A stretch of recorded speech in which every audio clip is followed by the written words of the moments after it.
আমি তোমাদের অলি। আর আমি আজকে রেডি হয়ে গেছি। আমি যাচ্ছি হচ্ছে আজকে সন্ধ্যাবেলাতে জিমেতে। তো জিমে যাচ্ছি, এই যে দেখতেই পাচ্ছ আমি রেডি একদম পুরোপুরি, পিঠে ব্যাগ ট্যাগ নিয়ে। তো চলো গিয়ে দেখা হবে। এই যে বেরিয়ে পড়েছি রাস্তাতে, এবার রাস্তা দিয়ে হাঁটতে হাঁটতে চলে যাব। টোটো ধরে উঠে পড়েছি টোটোর মধ্যে। তারপরে আমি রাস্তা দেখতে দেখতে চলে গেলাম জিমের সামনে। টোটো কাকুকে ভাড়া দিয়ে আমি নেমে পড়লাম টোটো থেকে।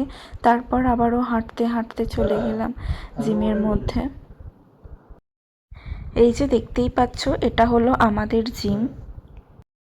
জিমে ঢুকে আমি তারপর চলে গিয়েছিলাম চেঞ্জিং রুমে চেঞ্জ করতে। চেঞ্জ করে এসে যখন যোগা ক্লাসের জন্য আমি ঢুকলাম, তখন যে জানতে পারলাম আজকে যোগা ক্লাস ক্যান্সেলড আছে।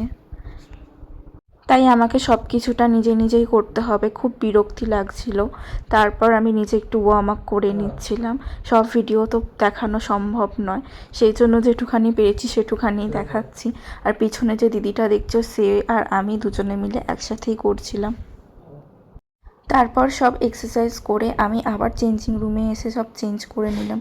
আর আগের ভিডিওটাতে তো দেখতেই পেলে যে আমার ক্যামেরাটা কীরকম চলে গিয়েছিল, তাই আমি খুব টেনশনেও পড়ে গিয়েছিলাম। জিম থেকে বেরিয়ে গিয়ে আমাকে আনতে এসেছিলো আমার বর। তো এই যে দেখছো আমি জিমে ছিলাম, এখন আমি জিম থেকে বের হচ্ছি। জিম থেকে বেরিয়ে আমার বরকে বলেছিলাম একটু শ্রীরামপুরেতে নিয়ে যাওয়ার কথা। তারপর নিচে নেমে দেখি ও দাঁড়িয়ে রয়েছে, আর আমি ওকে বললাম যে আমার ফোনের ক্যামেরার অবস্থা খুবই খারাপ। তারপর ও যেহেতু স্কুটি নিয়ে এসেছিলো, তো আমি ওকে বলেছিলাম যে আমি চালাবো, কিন্তু প্রথমে ওই চালাচ্ছিল, কারণ ওটা আমি বলেছিলাম যে তুমি চালাও। একবার আমি একবার ও। আর দেখতেই পাচ্ছ সাইড দিয়ে যে দুটো বাইক গেল, ওইভাবে কিন্তু বাইক চালানো একদমই উচিত না, সবার লাইফেরই দাম আছে।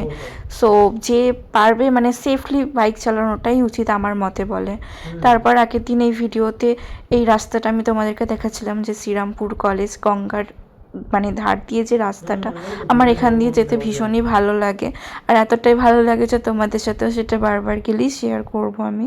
আর কলেজ ঘাটের এই রাস্তাটা না মানে স্কুটি বাইক চালিয়ে খুবই মজা লাগে। আর তারপর আমি চালাতে চালাতে রাস্তাটার মধ্যে একটু ভিড় হয়ে গিয়েছিল বলে আমি আমার বরকে আবার বললাম যে তুমিই চালাও।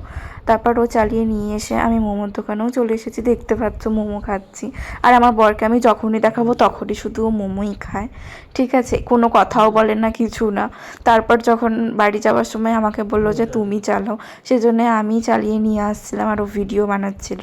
এই যে দেখতেই পাচ্ছ আবার আমিও বাড়ি চলে এসেছি, মানে এসে খুব মজা। তারপরে আমি নিচে গিয়ে আমার নিজের ডিনার তৈরি করছিলাম, একটু ওটস উপমা বানাচ্ছিলাম। রাত্রিবেলাতে আমি আজকে ওটস খেয়ে শুয়েছি। তো কেমন ওটসটা দেখতে হয়েছে একটু কমেন্টে জানিও। আর যদি ভিডিওটা ভালো লেগে থাকে তাহলে লাইক কমেন্ট আর শেয়ার অবশ্যই করে দিও। আর যদি তুমি আমার চ্যানেলে নতুন হয়ে থাকো তাহলে কিন্তু সাবস্ক্রাইব করতে একদমই ভুলো না। আর আমার এই ছোট্ট ভিডিওটা কেমন লাগলো অবশ্যই কমেন্টে জানিও। বাই।